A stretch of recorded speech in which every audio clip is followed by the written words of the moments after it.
tí mo sọ ẹ ti gbọ́dọ̀ yà mí ẹ jẹ́ ká pa àtọwọ́fúnra wa dáadáa.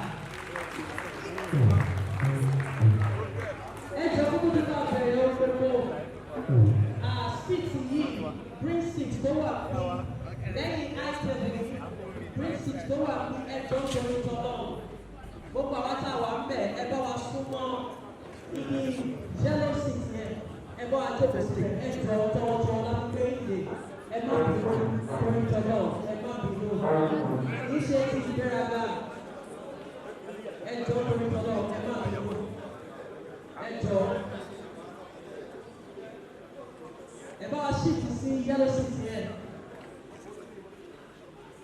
Thanks so much, last and last.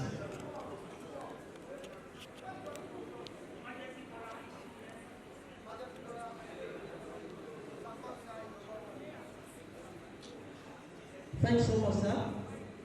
Without wasting time, I'm going to pay Baba, our presiding elder, Ọ̀jẹ̀wálé, for àdúrà ìbẹ̀rẹ̀ for the opening prayer. Put your hands together for this. Man, ẹ̀kọ́ àtọwọ́ fún ọ dáadáa. Ẹ̀kọ́ àtọwọ́ fún ọ dáadáa. Presiding elder, Ọ̀jẹ̀wálé, ẹ̀kọ́ àtọwọ́ yẹn dáadáa bí wọ́n ti bọ̀. You are welcome, sir.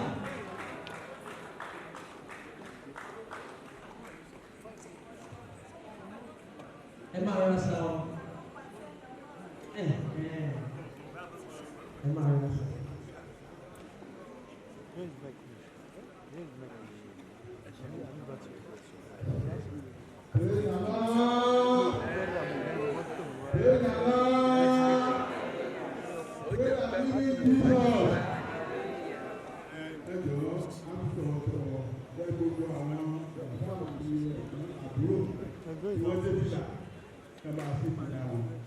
Torí pé afẹ́ kí Jésù wá sí àárín bí àti ọ̀pọ̀ fẹ́ gbàdúrà tó lórí pé ètò náà bẹ̀rẹ̀.